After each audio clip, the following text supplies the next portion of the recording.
Long hours of painful labor, the husband stormed the hospital with his mistress and said, "She's no longer my wife.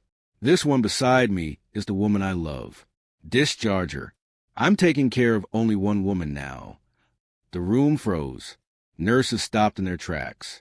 One even dropped a tray of metal tools on the floor, the clanging sound bouncing off the walls.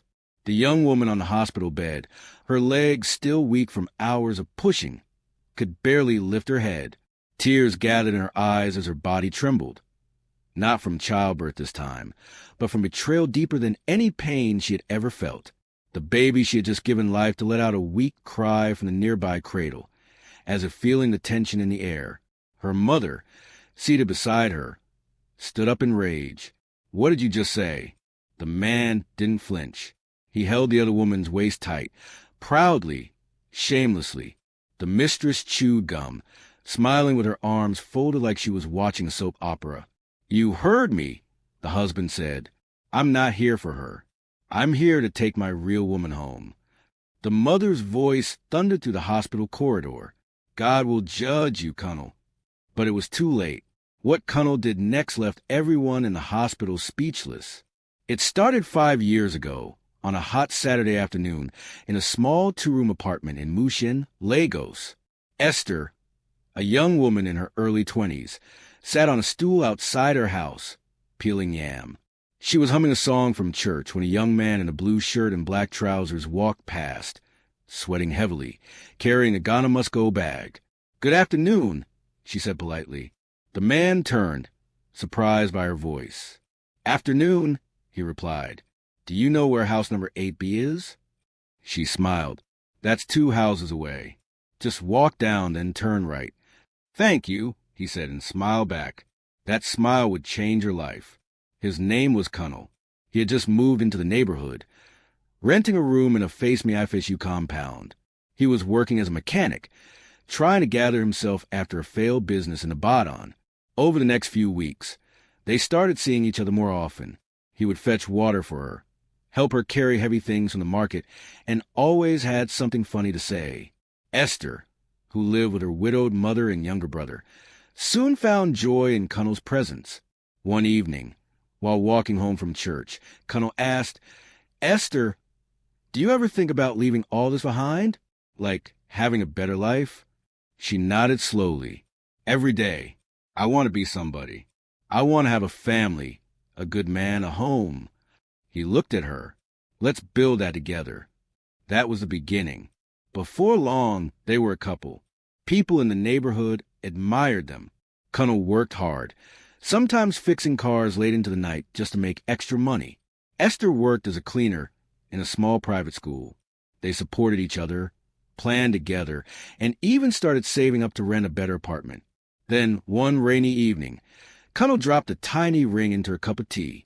She nearly choked on it, coughed it out, then screamed when she saw what it was. "Marry me," he said, kneeling awkwardly in their small sitting room with a torn cushioned sofa behind him. She didn't even think twice. "Yes." They got married at a small registry office with just a few friends and family members present. Her mother cried tears of joy. Life wasn't perfect, but love made it feel like it was. A year later, things started changing. Colonel got a better job at a car dealership in Lekki. Money began to flow. He bought a new phone, new clothes, and started working late. Esther didn't complain at first. She believed he was working hard for their future. But slowly, she began to notice things. He stopped coming home early. He would lock his phone. Sometimes he would come home smelling of a perfume she didn't own. When she asked, he'd laugh and say, "You worry too much, babe." Then one day, Esther found a pink earring under their bed. Her heart sank.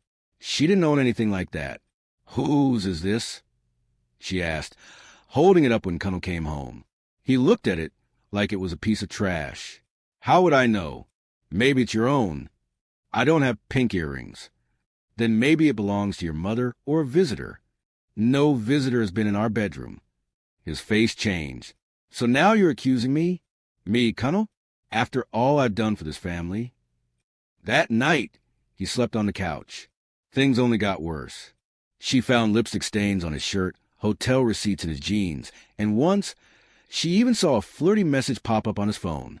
When she tried to talk about it, he would shout, storm out, or give her the silent treatment for days. Still, Esther held on. He will change, she told herself. This is just a phase. One Sunday, while she was 3 months pregnant, he didn't come home. He returned the next morning and said he had an emergency meeting in Abuja. She wanted to believe him. She tried to believe him.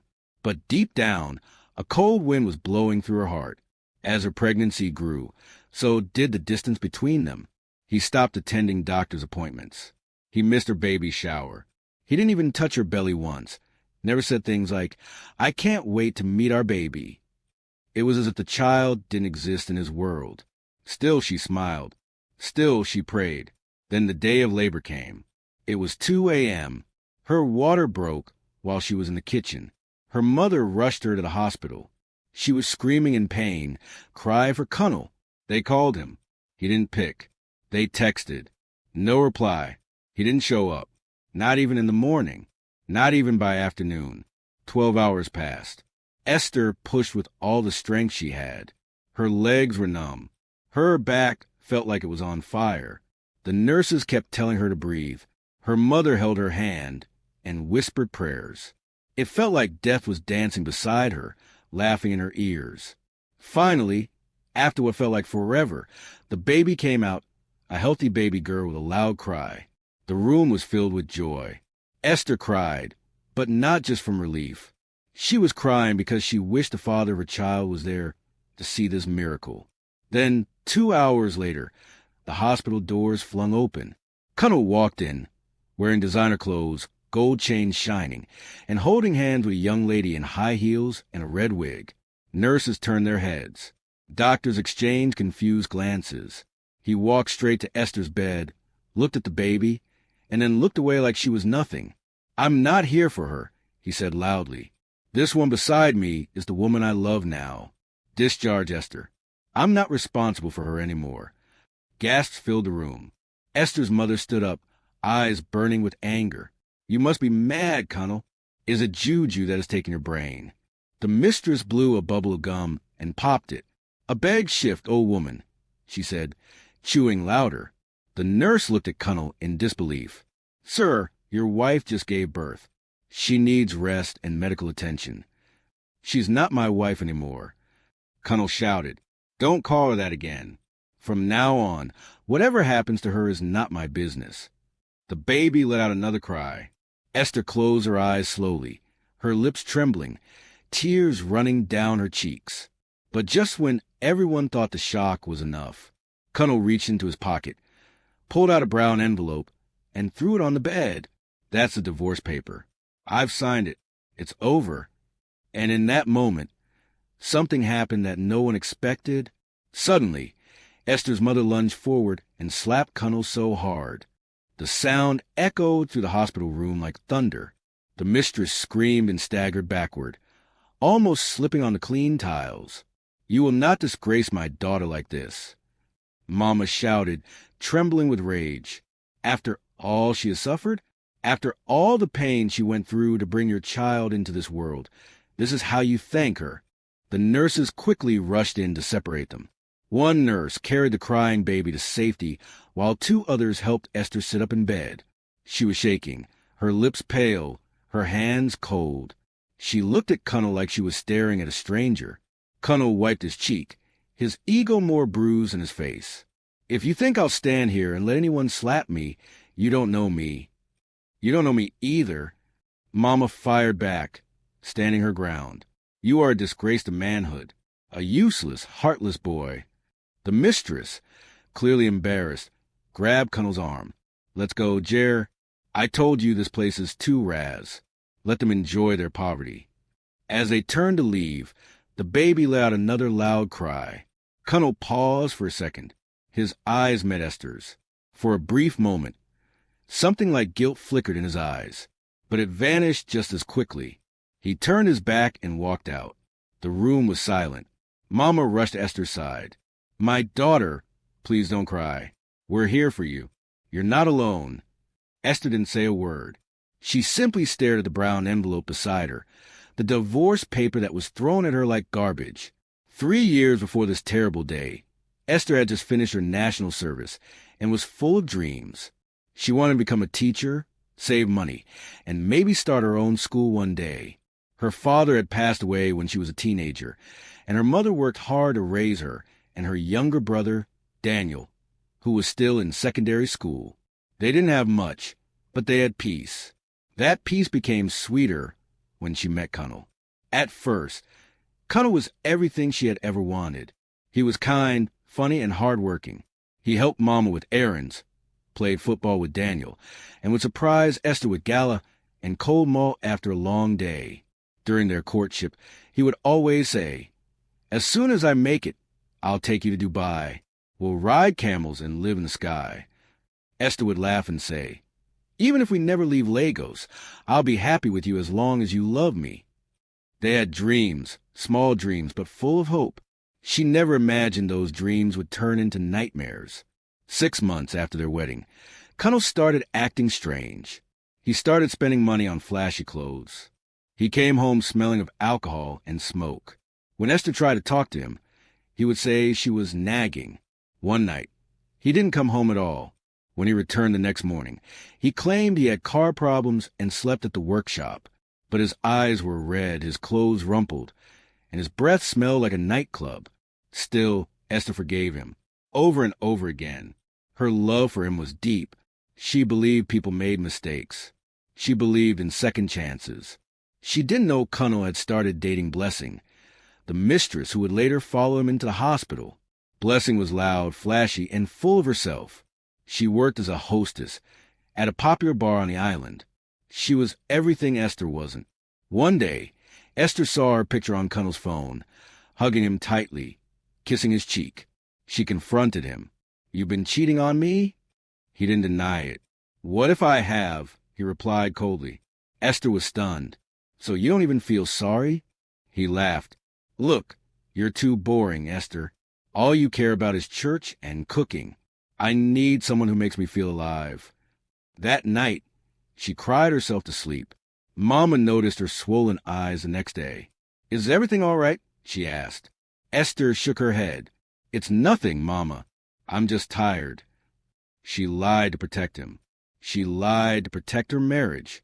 But the lies started to destroy her. When she found out she was pregnant, she hoped it would change things. Maybe, just maybe, Cunnel would remember who he used to be. When she told him the news, he stared at her for a long time. Then he stood up, picked his car keys, and said, "I'm not ready for this." He walked out. No hug, no smile, no joy. Esther broke down that night, but she was determined. She would carry the baby alone if she had to. She kept going to work at the school until her belly got too big. She stopped wearing makeup, stopped fixing her hair. She was saving every kobo to buy baby clothes and prepare for delivery. One Sunday morning, she fainted while cooking. Mama rushed her to the clinic. The doctor said she had low blood pressure and needed to rest more. Still, Cunnel didn't care. He didn't call, didn't ask. Then the day of labor came, the day that changed everything. Back in the hospital, Esther was moved to a private room. Mama was seated beside her, holding the baby. Esther slowly turned to look at her daughter. The tiny child yawned, her eyes fluttering like butterfly wings. "She looks like him," Esther whispered. Mama nodded. "Yes, but she has your strength." Tears rolled down Esther's face. "What am I going to do now, Mama? I have no job, no husband, a baby to care for." Mama held her hand. "You have me. You have Daniel. You have God.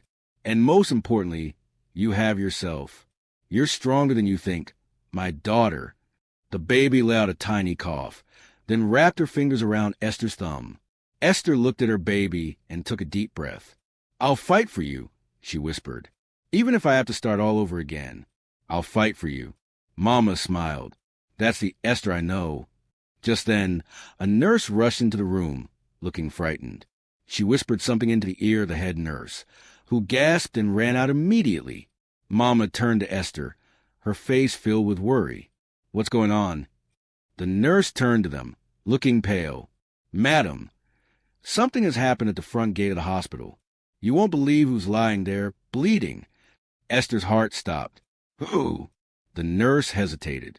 Your husband, Mr. Cunnell. Someone attacked him outside. He's unconscious. Mama's mouth dropped open. Esther's hands went cold. The baby started crying again. And in that chilling moment, all the pain, betrayal, and unanswered questions came flooding back, just as the doctor ran in and shouted, "We need a stretcher, now!" The hospital went into chaos. 2 male nurses rushed past Esther's door with a stretcher, wheels rattling on the tiled floor. A crowd was already gathering at the entrance, security guards, a few patients, some hospital workers peeking out of rooms. Esther tried to sit up, but pain shot through her lower back. "Mama, what's happening?" Mama stood at the window and drew the curtain slightly to peep outside. Her voice came out in a shocked whisper. "It's true. It's Cunnell. He's covered in blood." Esther's chest tightened. The nurse came back in. "We're taking him to the emergency unit. Please don't panic. He was attacked just outside the hospital gate." "Attacked?" Mama asked. "By who?" The nurse shook her head. "We don't know, but there's a deep cut on his head. He's not waking up." Esther turned to her baby, now asleep in crib. Innocent and unaware of the drama around her, she blinked back tears. This same man who stormed her hospital room just hours ago to disown her, who came with another woman and humiliated her in front of everyone, was now fighting for his life just a few steps away. Part of her wanted to say, "Let him rot." But another part, that soft place in her heart, still whispered, "He's the father of your child." Mama stepped forward. "Don't think too much, my daughter. You just gave birth. Your blood is still weak. Let God handle this one." Esther nodded slowly, but inside, her mind was spinning. What happened outside that gate? Who had attacked Cunnell? Was it someone from his past? A business deal gone wrong? Or something to do with the mistress? Mama paced the room. "You see? God doesn't sleep. Just this afternoon, he was calling another woman the love of his life. Now look at him, bleeding on a stretcher." Esther looked at her hands. They were trembling, not from fear, but confusion. The door opened again, and this time it was the doctor. "Madam Esther," he said gently, "we need your help. You're still his legal next of kin. We need you to sign approval for treatment." Mama stepped forward quickly. "Wait, what about the divorce paper he brought?" The doctor frowned. "It hasn't been filed or processed anywhere. He's still your husband by law." Esther felt the weight of that truth. Still my husband, after everything. The doctor placed a form on the table. "Please, we don't have time. He's losing blood." Esther looked at the pen, then at Mama. What should I do? Mama was silent. Then slowly, Esther reached out, picked up the pen, and signed. 2 hours earlier, before the attack, Cunnell and Blessing had left the hospital laughing. Did you see the look on that old woman's face? Blessing said, snapping her gum, "I told you I would deal with her." Cunnell grinned. "Don't mind them. They think they can guilt-trip me with all that baby drama." As they walked to the car, a young man in a black hoodie was watching them from across the street. He crossed his arms, his face calm but focused. Cunnell opened the car door for Blessing. "Get in." Just then, the man approached. "Cunnell," he said quietly. Cunnell turned around. "Who are you?" "You don't remember me?" the man asked, stepping closer. "So you just use people and dump them?" Blessing rolled down the window. "Hey, guy, what's your problem?" "You better shift." The man ignored her. He stared directly at Cunnell. "You promised my sister marriage. Collected all her savings to open your car lot. Then you disappeared." Cunnell laughed. "Oh, Chidimma's brother?" "Brothers. That was years ago.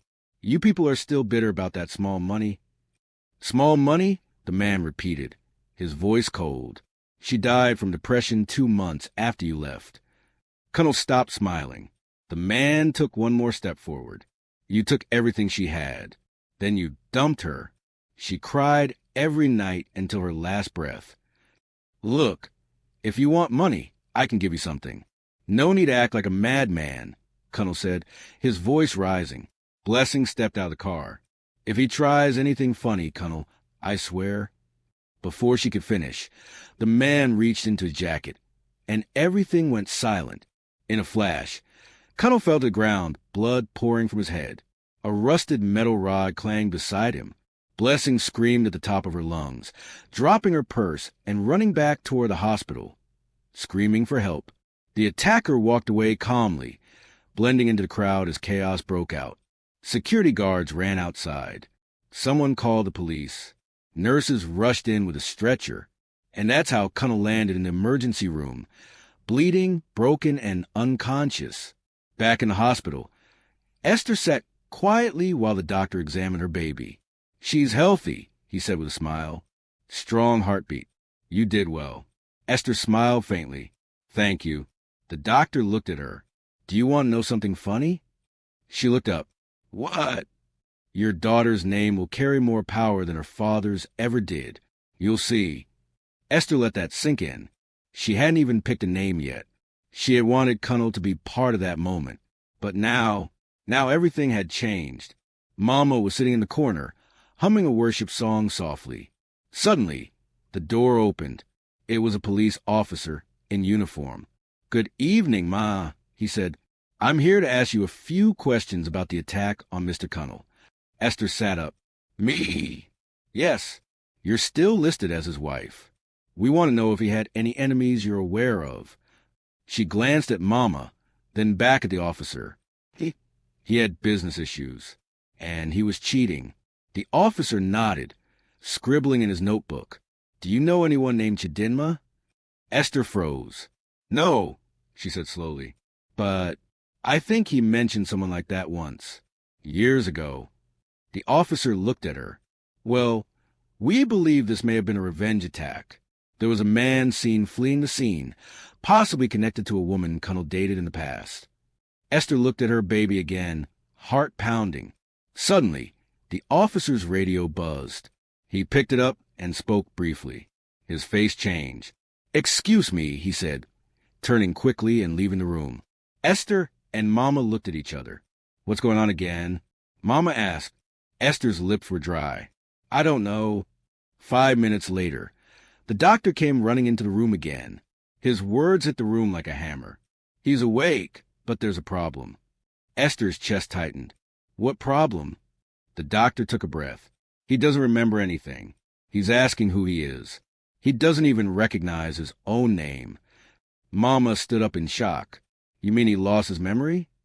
The doctor nodded. "Yes. It looks like temporary amnesia from a head injury. He doesn't remember his wife, his child, or even that woman who came with him." Esther stared at the doctor, her mouth slightly open. The man who came to destroy her life now didn't even know who he was. The room spun, and then a voice came from the doorway. Well, this just got interesting." They all turned. Blessing stood at the door, holding a small bag and chewing gum. Again. "I'm here to take him home," she said, grinning. "He might not remember, but I'll remind him who really loves him." Esther's eyes locked with hers, and in that moment, something deep stirred within her. But before anyone could speak, the doctor raised a hand. "I'm afraid he can't go with anyone right now. He needs care, and we need someone to take responsibility for him legally." And then everyone turned slowly to look at Esther, still his wife, still responsible, still holding the paper he once threw on her bed like trash. And with the mistress standing there, smiling proudly, the doctor said something that made Esther's heart stop. "If you don't take him in, he'll be sent to a public psychiatric ward." And just like that, the next decision Esther made would change everything again. Esther froze. The walls of the hospital room seemed to close in on her. Mama gripped her hand tightly. The baby in the crib stirred, yawned, and curled her tiny fingers into a ball. The doctor repeated himself gently. "Mrs. Esther, we can't discharge Mr. Cunnell to anyone except you, not even the lady who came with him. If you refuse to take responsibility, we'll have to transfer him to a government psychiatric facility until a legal guardian steps forward." Blessing folded her arms, her gum still popping. "This is nonsense. I've been with him for over a year. That's my man. I take care of him." The doctor glanced at her and replied firmly, "You're not his wife. No legal papers. No shared residence. You're not even listed in any of his emergency contact records." Blessing hissed. "So because of this tired-looking woman," she pointed at Esther, "you want to keep Cunnel here like a prisoner?" Esther said nothing. Her hands trembled slightly as she picked up her sleeping baby and rocked her gently. Her mind was shouting, "Why should I help him? After all he's done to me? He humiliated me, cheated on me, dumped me in the hospital like trash. And now, they want me to bring him into my house again? Like nothing happened?" But then her eyes fell on her daughter. She whispered, almost too softly to hear, "What kind of example will I set for you?" Mama stepped close and whispered into her ear, "Esther, this is not about him. It's about you. Don't do anything from emotion. Do what give you peace later." Esther stood up slowly. Her legs were weak, but her voice was firm. "I'll take him in," she said, "but only temporarily, until he's better." The doctor nodded. "We'll make arrangements for home care support. You're making the right choice." Blessing screamed, "No, he's mine. You can't take him." The security guards were already behind her. The doctor turned. "Escort her out, please." Blessing kicked the chair. "This is not over. He'll remember me. He will. Just wait." They dragged her out of the room, her insults echoing down the corridor. Esther sat down again, her baby now wide awake and blinking up at her. Mama looked at her daughter with pride. "You're stronger than even you know," she said. Esther smiled faintly. "I don't feel strong. I feel tired. But you're standing. That's strength." 2 days later, Cunnel was discharged and brought back to Mama's house in Mushin, the same 2-room apartment where it all began. He had a bandage wrapped around his head. His eyes were distant, confused. He looked around the small room like he was seeing it for the first time. Esther led him to the chair. "Sit here. You used to love the spot." He obeyed without protest. Daniel, Esther's younger brother, stared at him from the doorway. "So this is the man that nearly ruined your life?" Mama gave him a sharp look. "Daniel, keep quiet." Cunnel looked up. "What's my name again?" Esther sat across from him, baby in her arms. "Cunnel. Your name is Cunnel." He blinked. "And you're my wife?" Esther nodded. "Yes. And this," she lifted the baby gently, "is your daughter." He leaned forward slightly. "She's so small." He reached out to touch her, but paused. "What's her name?" Esther hesitated. "She doesn't have one yet." Cunnel looked into Esther's eyes. "Will I ever remember?"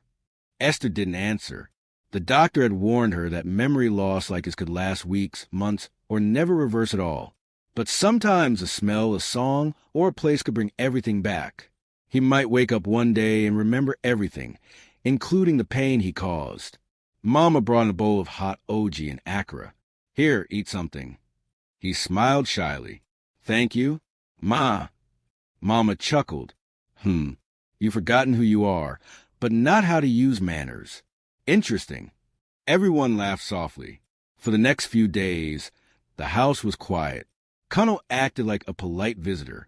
He offered to sweep the compound, help Mama carry water, and once even tried to fix the handle on the bathroom door. Esther watched him from afar. Could this really be the same man? The man who once slapped her when she asked about a strange lipstick? The man who left her alone during pregnancy? The man who came to the hospital to disown her? Now he was folding baby clothes, saying please and thank you like a stranger trying to make a good impression. One night, as Esther sat outside, the baby sleeping in a wrapper on her chest, Cunnel came out and sat beside her. "The stars are beautiful tonight," he said. She nodded. "I don't know who I used to be," he said softly, "but am I a good man?" Esther looked at him for a long time. Then she said, "You have a chance to become one now." He nodded slowly.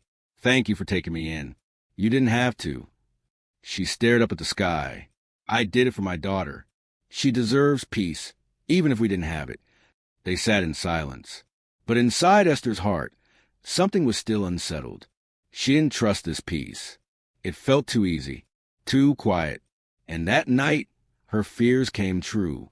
At 2:30 a.m., Esther woke up to the sound of a baby crying. She got up to check, only to find her daughter's crib empty. Panic seized her chest.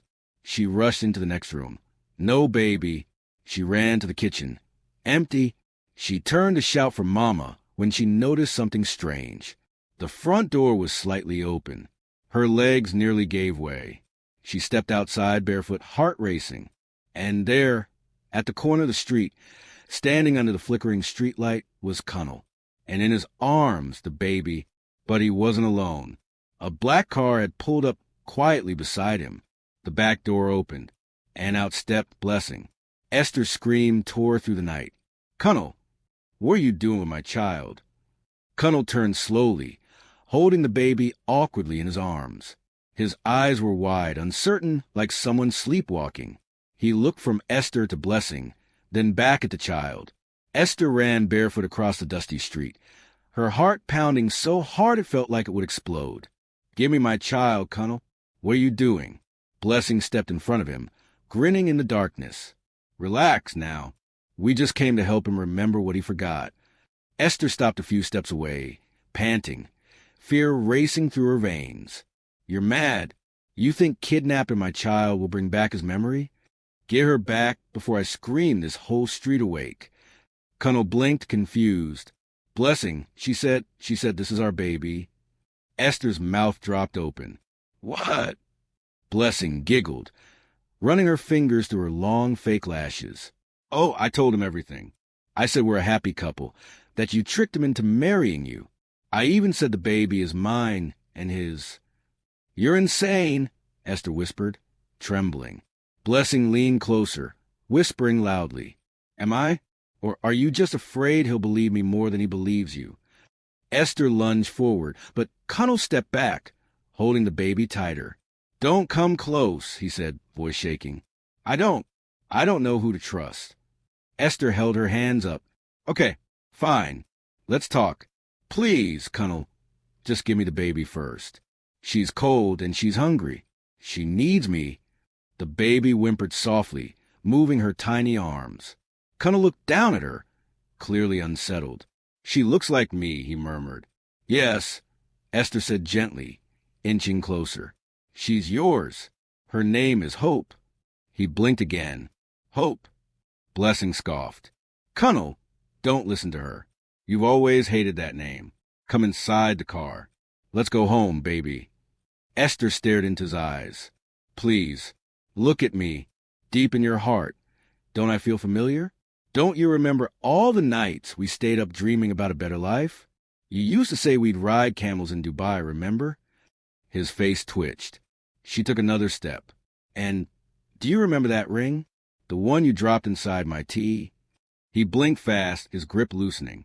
The baby let out a loud cry. Suddenly, Cunnel stepped back, stumbling as if dizzy. My head." He crouched, still holding the baby, grabbing the side of his head with one hand. Blessing rushed forward. "Cunnel, come into the car. They'll come for you." Esther saw her chance.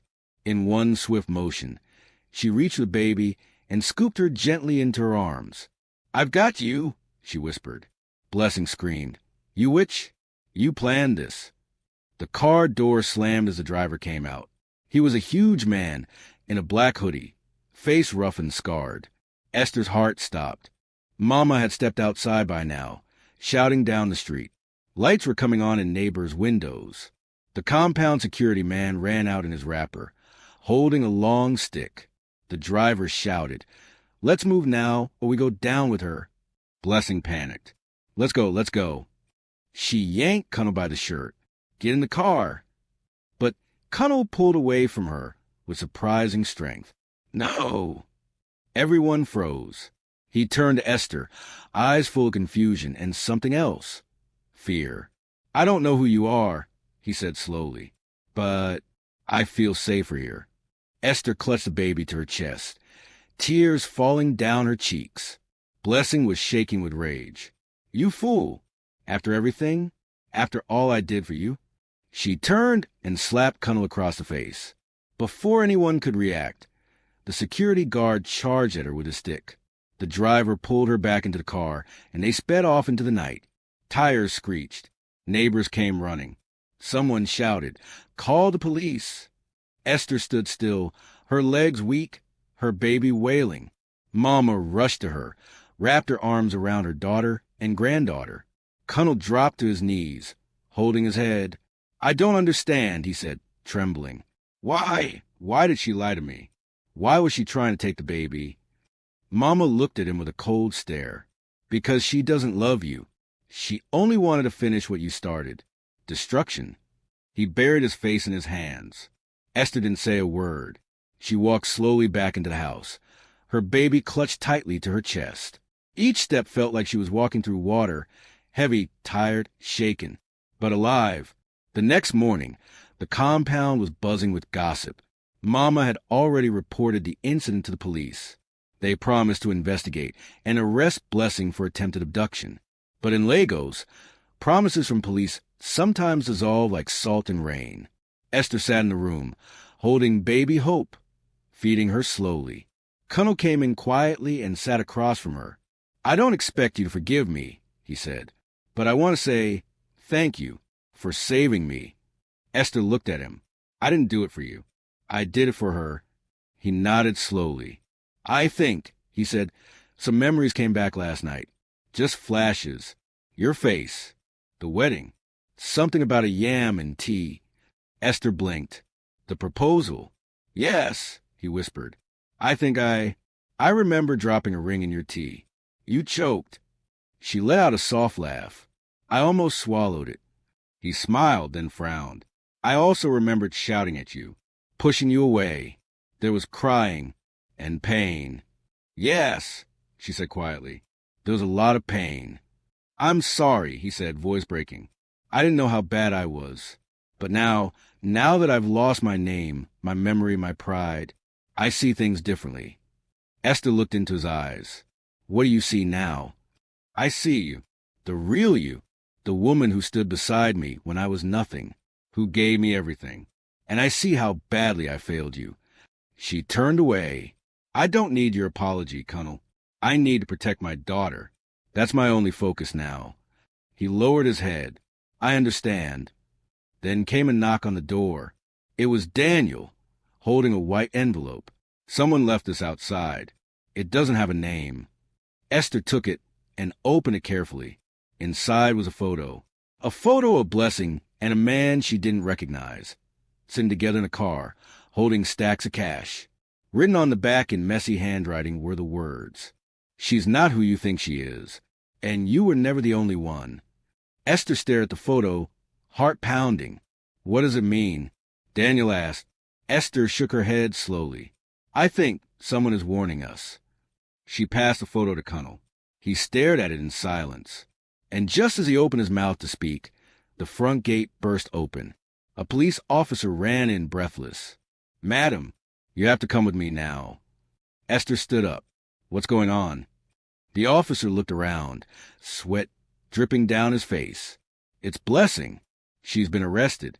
And she said something about a child, a missing child." Esther's knees buckled. Mama caught her. The officer continued. "She said Hope isn't the only baby involved. There's more. She was running something bigger, a baby ring." Esther gasped. The room spun. And in that terrifying moment, one question echoed in her mind. Could it be that Hope was never safe? Esther's legs nearly gave way beneath her.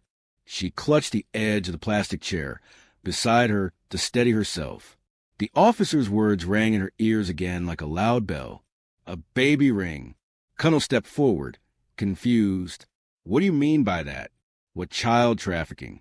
The officer nodded gravely. "Blessing has been under surveillance. She's been using fake relationships with wealthy men, taking advantage of their homes, their access, and collecting babies, some stolen, some sold by desperate mothers." Esther clutched baby Hope tighter against her chest, her hands shaking. "And what does that have to do with my baby?" she said. The officer replied, voice low, "that this baby, Hope, may not even be yours." The room fell into dead silence. Even the wall clock seemed to stop ticking. Esther's mouth went dry. No, that's impossible. I carried her for 9 months. I gave birth in this hospital. You were there, she shouted at Mama, who nodded quickly. Mama held her daughter's hand. Yes, I was there. I saw the baby come out of you. This can't be. But the officer shook his head slowly. Blessing claims that the hospital staff was compromised, that someone switched babies in the delivery room because the actual target wasn't you. It was another woman. Esther took a step back. So you're saying this child may have belonged to someone else? He sighed. We don't know for sure yet. That's why we need you to come and do a DNA test immediately. It's the only way to confirm. Esther looked down at the baby. Hope's eyes blinked up at her softly, innocently, unaware of the storm swirling around her. I don't care what anyone says, Esther whispered. This is my child. I don't need any DNA to tell me that. But you do, the officer said firmly, because if she's not yours, and Blessing was right, then the real mother may be out there looking for her child. And if she is yours, then this clears you and helps us build a stronger case against Blessing and the others in this ring. Cunnell's voice cracked. What if the baby isn't ours? Esther turned to him, fire in her eyes. Then I'll still fight. I'll fight for her like I gave birth to her 10 times. You hear me?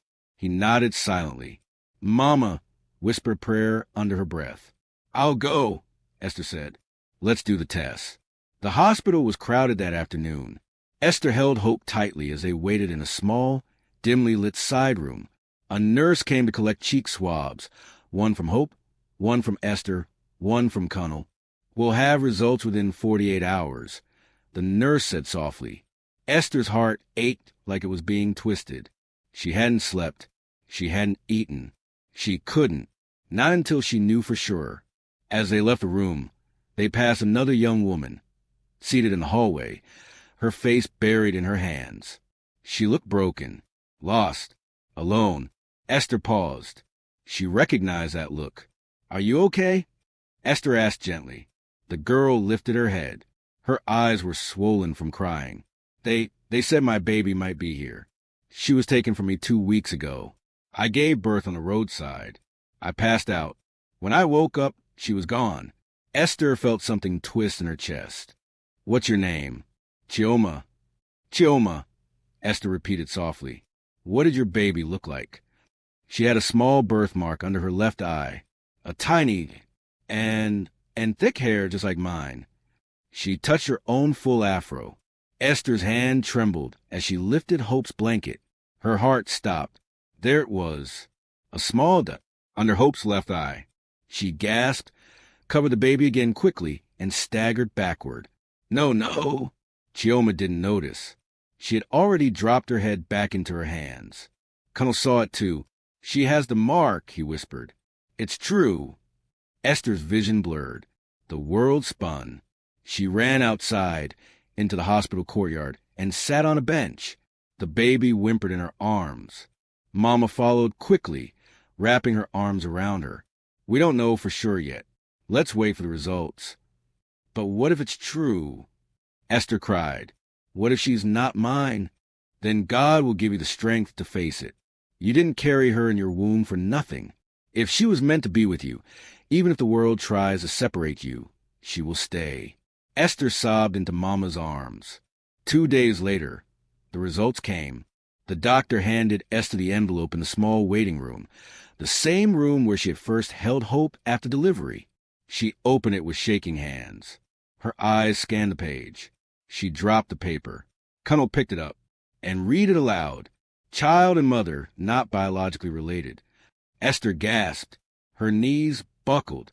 Chioma stepped into the room as if drawn by fate. The doctor turned to her and said, You were right. This is your child. Chioma burst into tears and collapsed to the floor. Thank you, Jesus. Thank you. Esther stood in shock, frozen, holding the baby one last time. Hope opened her little mouth and yawned. Esther bent low, kissed her forehead, and whispered, You'll always be my child. Even if my blood doesn't run in you, my love does. She handed the baby over, her heart breaking into 1,000 tiny pieces. Chioma hugged her, sobbing. Thank you? I don't even know how to say thank you. Esther nodded but couldn't speak. Her chest ached like something was being ripped out from inside. As Chioma left the room with her baby, Cunnell stood beside Esther. "I'm sorry," he said, "for everything." Esther didn't answer. She just stared at the empty crib. Mama walked in, holding something in her hand, a small hospital file. "I think you should see this," she said softly. Esther opened it. Inside was a forgotten note, a nurse's record from the night she gave birth, a name scribbled in the corner, one she didn't recognize. The name read, "Baby girl Esther I." Her breath caught, and next to it was a number, a tag number. "Wait," Cunnell said, pointing. "That's not the tag the other baby had." Esther's eyes widened. "You're right." She ran to the front desk. "Please, I need to know where this tag number went. It says baby girl Esther I, but that wasn't the baby I received." The receptionist frowned and checked the logbook. Her eyes widened. "There was another baby," she said. "Same night. Switched by mistake when 2 emergency births happened at the same time. But that baby, she wasn't claimed. She was taken to a foster home in a Jeej when the mother never returned." Esther's heart skipped. "What's the name of the foster home?" The woman scribbled it on a piece of paper. And in that second, hope returned. Esther turned to Mama and Cunnell. "There's a chance my real baby is still out there." Mama clutched her chest. Cunnell stepped forward. "Then let's go find her." Esther looked down at the note. The address read, Mercy Arms Foster Center, Jeej. And as she folded the paper and wiped her tears, a fire ignited in her chest once more. This wasn't the end. It was the beginning of the fight to bring her real daughter home. And what she would find next would shock her to her very soul. The tricycle ride to Mercy Arms Foster Center in Jeej felt like the longest journey of Esther's life. The hot Lego sun blazed down as the Kiki bumped over potholes and screeched past Danfos and impatient Okadas. Esther sat between Cunnell and Mama, clutching the folded paper in her hand, like it held the world. Her heart raced. What would she find there? Was her baby really alive? Safe? Had someone already taken her? Mama squeezed her hand gently. "Be strong, my daughter. God did not bring you this far to abandon you." Esther nodded, though her throat was too tight to speak. Cunnell didn't say a word either. He just stared straight ahead, jaw clenched. When they finally arrived, the foster center looked quiet, too quiet. It was a small compound with cracked walls, faded paint, and a rusty gate that creaked as the guard let them in. The building had a worn-out sign above the entrance.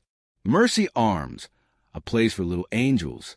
Esther's hands trembled as she stepped inside. A soft voice greeted them. "Good afternoon. How may I help you?" A middle-aged woman in a faded uniform came out from behind the desk. Her name tag read Matron Stella. Esther took a shaky breath and handed over the note. I believe my baby might be here. She was brought here 7 weeks ago after a hospital mistake. Her name in the file was Baby Girl Esther I." Matron Stella's eyes widened as she scanned the paper. Oh, my lord." She looked up. "Please follow me."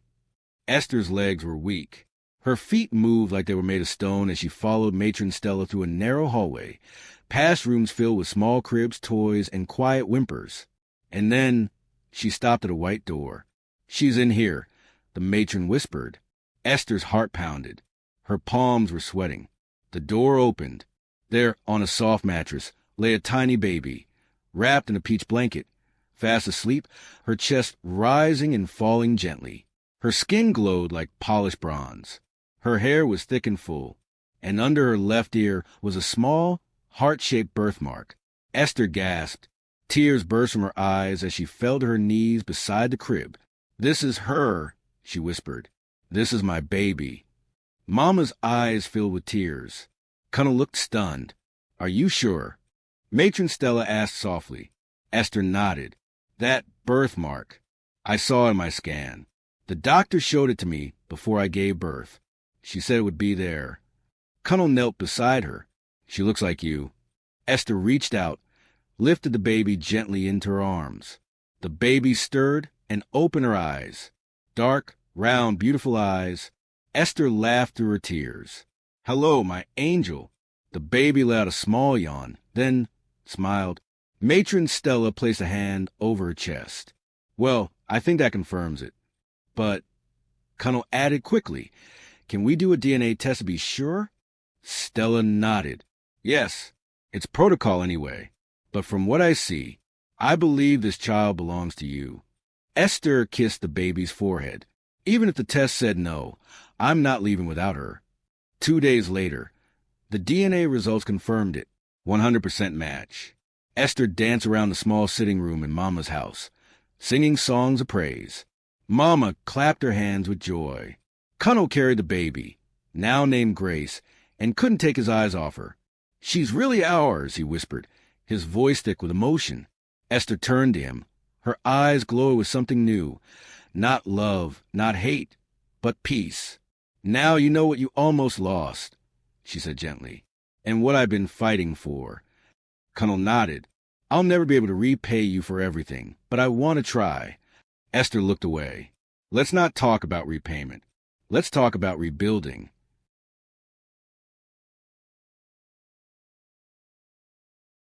And for a short while, it seemed like life had finally calmed down. A less extreme event. A calm after the storm.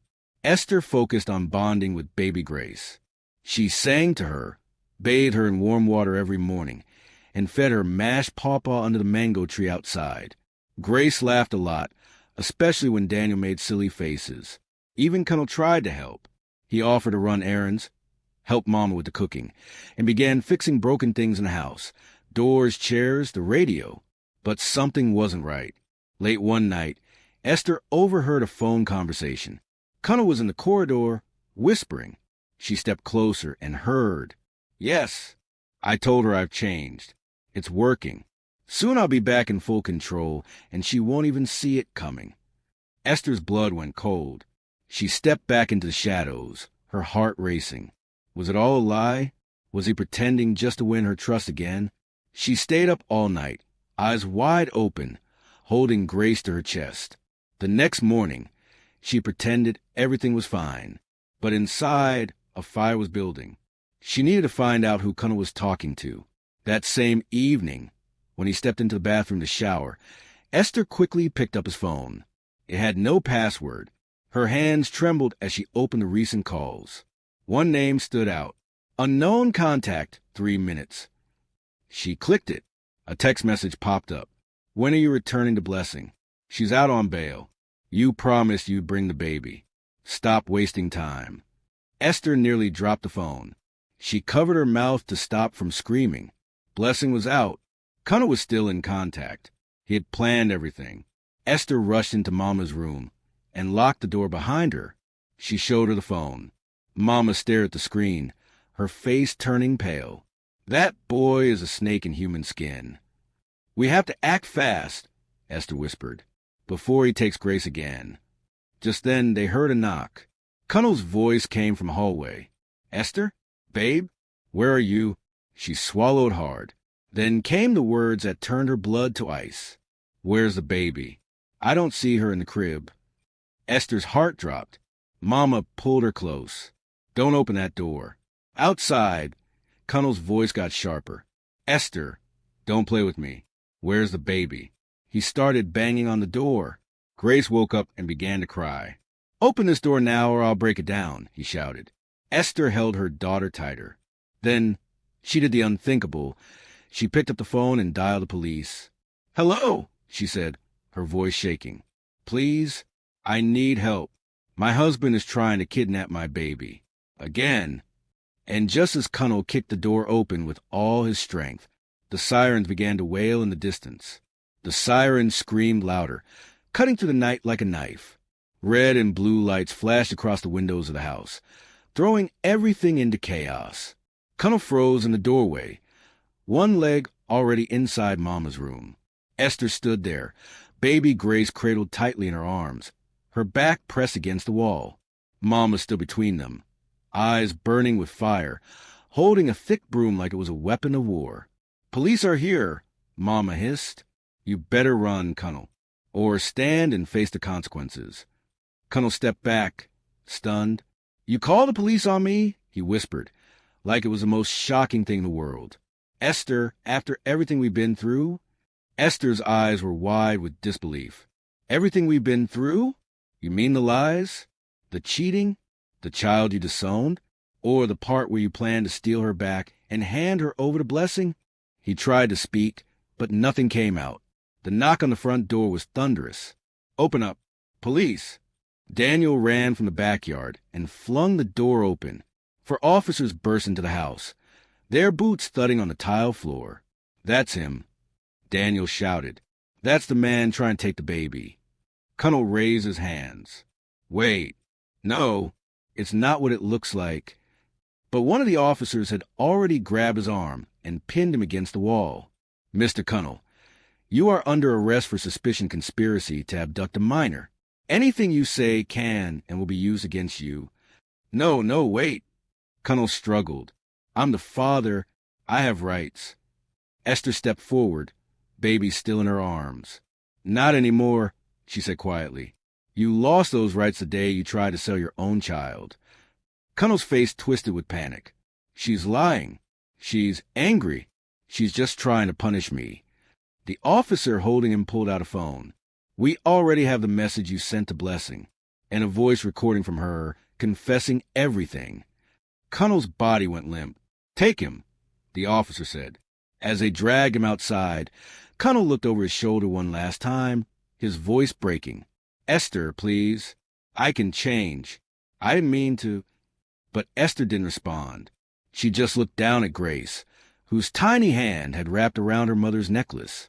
Mama closed the door behind the police. Silence.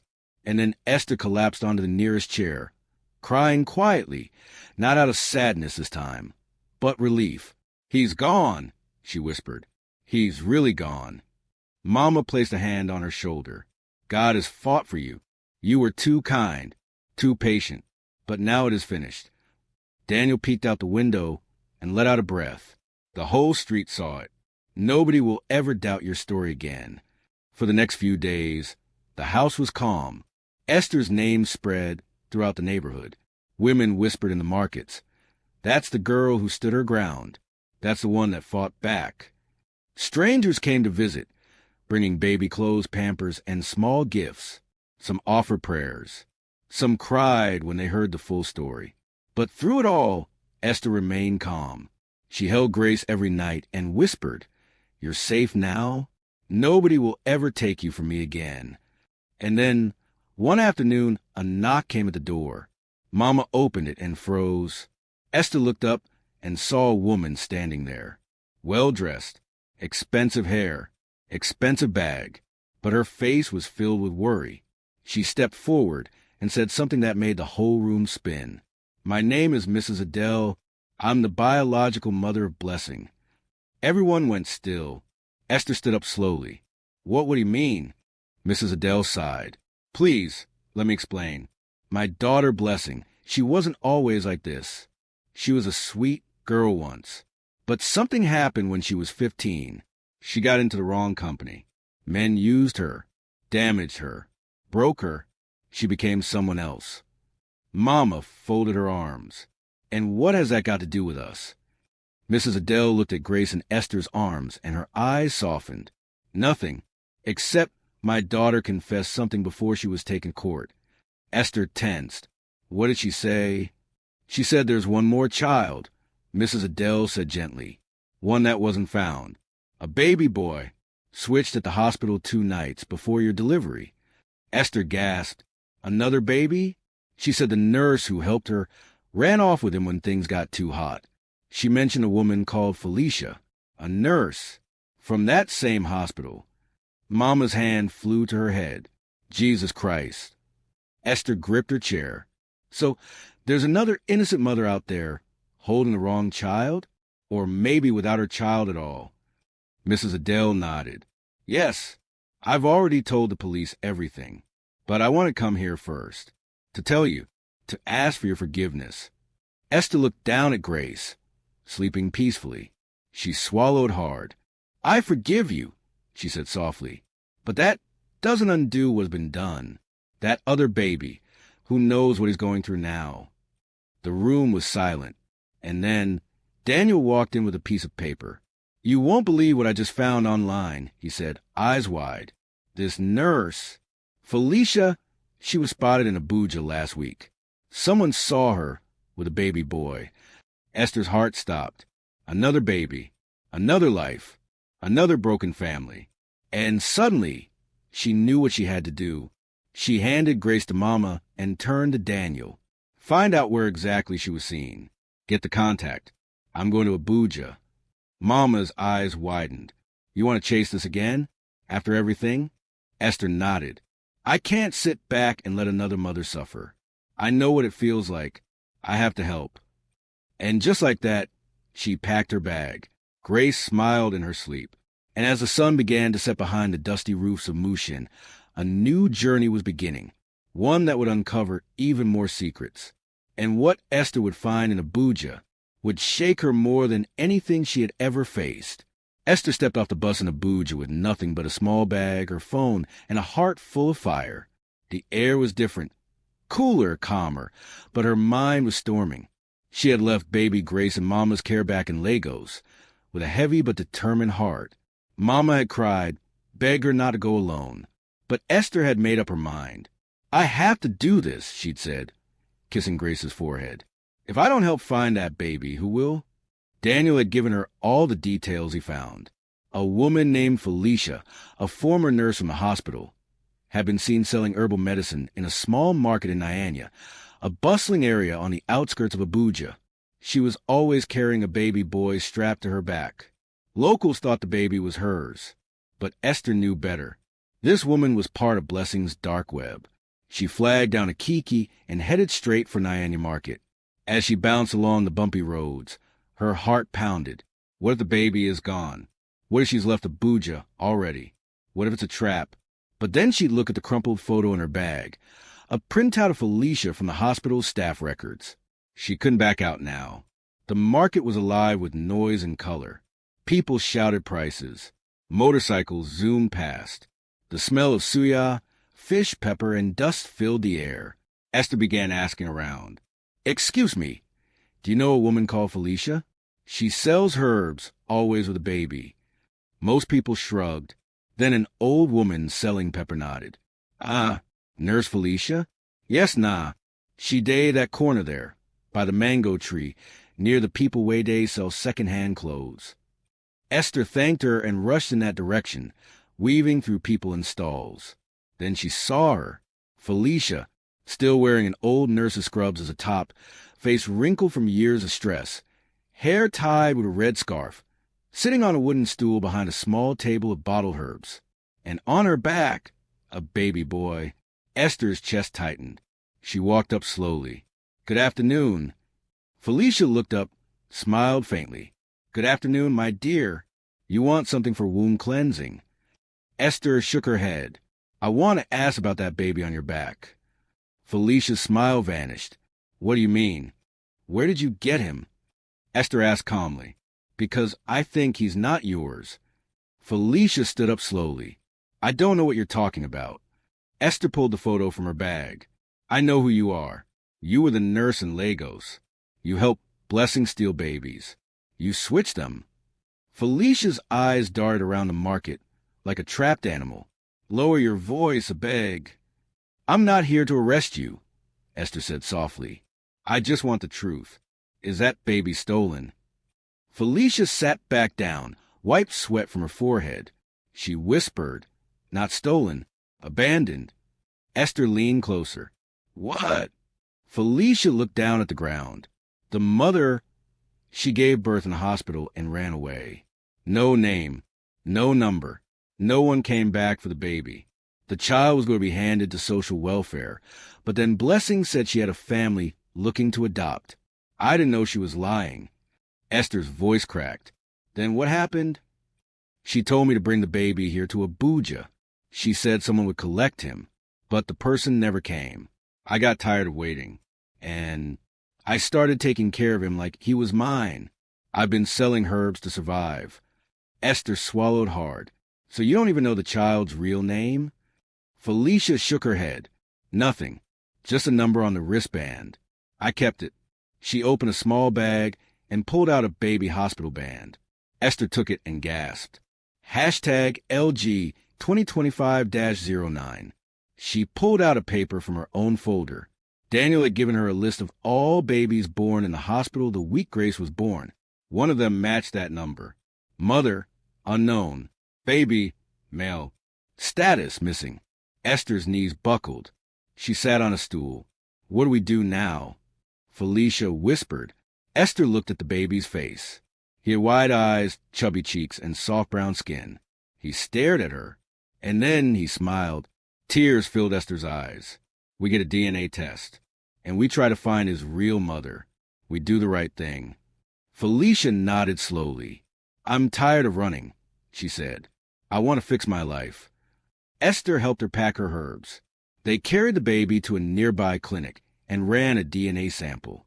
The doctor promised results in 2 days. That night, Esther stayed in a small guest house nearby, barely able to sleep. She kept thinking, what if the mother is no longer alive? What if she's lost hope? Or worse, what if she's looking in all the wrong places? She prayed. She sang. She rocked the baby gently in her arms as he slept. And when the morning came, Esther opened her inbox and saw a message from Daniel. Esther, a woman came to the hospital today in Lagos, crying, saying her baby was stolen weeks ago. She described everything. We checked her record. Her name is Mary, and her baby's hospital band matches the number you found. Esther gasped. The baby woke up, yawned, and reached for her necklace. We found her, she whispered. 2 hours later, Esther video called the hospital in Lagos. The doctor brought Mary to the screen. Mary had tears pouring down her cheeks. Where is he? Where's my son? Esther turned the camera and pointed it at the baby. Mary burst into uncontrollable sobs. That's him. That's my baby. His name is David. I named him David before I passed out. Please bring him back to me. Esther smiled through her tears. I will. I'm bringing him home. But just as she ended the call and started packing her bag to return to Lagos with baby David, someone banged on the guest house door. Hard. Esther froze. Felicia peeped out the window. Her face went pale. It's Blessing, she whispered. She's here. The door shook again, harder this time. Esther clutched baby David tightly, stepping back from the door as Felicia's face turned ghostly pale. She should know we're here, Esther whispered. How did she find us? Felicia's voice trembled. I don't know. I didn't tell anyone. Another bang came, followed by Blessing's voice, cold and sharp through the wooden door. Felicia, open this door or I'll burn the whole place down. Esther handed baby David to Felicia. Take him to the bathroom. Lock the door. Don't come out no matter what happens. Felicia nodded and disappeared into the small back room with the child. Esther took a deep breath, picked up her phone, and pressed the emergency number Daniel had given her in case anything ever went wrong. It connected. Hello? This is Esther. She's here. Blessing is here. Please send help now. We're tracking your phone, the officer said. Stay calm. We're close. Blessing banged again. Esther, I know you're in there. Bring out that baby now. He belongs to me. Esther yelled through the door. You've done enough. You stole lives. You broke families. The police are on their way. If you don't leave now, you'll go down for everything. Blessing laughed. Police? Let them come. I don't care. I'm not going back to jail alone. Suddenly, a loud crash. She was trying to kick the door in. Esther stood frozen, heart racing. Just then, sirens. Blue and red lights painted the dusty street through the small guest house window. Car doors slammed, boots pounded the pavement, and voices shouted in Hausa and English. Police, stay where you are. Blessing's voice changed from arrogant to panicked. Wait, I can explain. Bang. The door burst open as officers swarmed in. Esther pointed. That's her. That's Blessing. One of the officers tackled Blessing to the floor. She screamed and kicked, but it was too late. She was handcuffed before she could stand again. Esther didn't move. She just stared at the woman who had caused so much pain, who had nearly destroyed her life. Blessing looked up at her, with hate in her eyes. "You ruined everything. He was supposed to be mine." Esther replied, her voice steady. "You never wanted child. You wanted power. And you lost both." The officers dragged her out, her screams fading into the night. Esther collapsed onto the bed, finally letting out the breath she had been holding. Felicia came out of the bathroom, baby David still in her arms, safe and sound. "It's over," Esther whispered. Felicia sat beside her. "Thank you for saving me too." Esther looked at her. "You can start over. We all can." 2 days later, back in Lagos, the hospital held a small reunion in a quiet room. Mary, David's real mother, walked in slowly, eyes red from crying, hands shaking. Esther handed baby David to her with a smile. Mary fell to her knees. Thank you. I thought I lost him forever." Esther pulled her up gently. "He's yours. He always was." Mary kissed David's forehead again and again. He gurgled softly, his tiny fingers curling into her blouse. The doctor walked in with another surprise. "We've done a full investigation. We found more families who were affected, but your courage helped us shut the whole operation down." Esther felt a wave of peace wash over her. Mama came in next, holding Grace, now looking brighter, stronger, and happier than ever. Esther scooped her daughter up and hugged her tightly. Her real daughter, her real joy, her real Grace. Cunnel, now in prison awaiting trial, had tried writing letters from behind bars. But Esther had made up her mind. She tore them all up. That chapter was closed. Forever.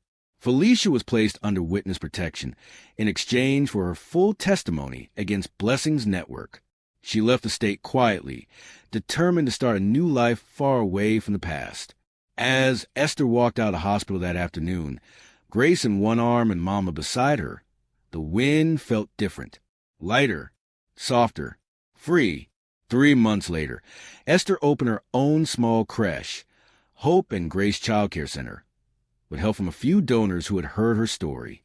Women lined up to register their children. They trusted her. They believed in her. She had become more than a survivor. She was a warrior. One day, a little boy toddled into creche, holding his mother's hand. Esther bent down and smiled. "Hello," she said. "What's your name?" The mother answered, smiling proudly. "His name is David." Esther's eyes filled with tears, but this time they were happy tears. She reached out, held his tiny hand.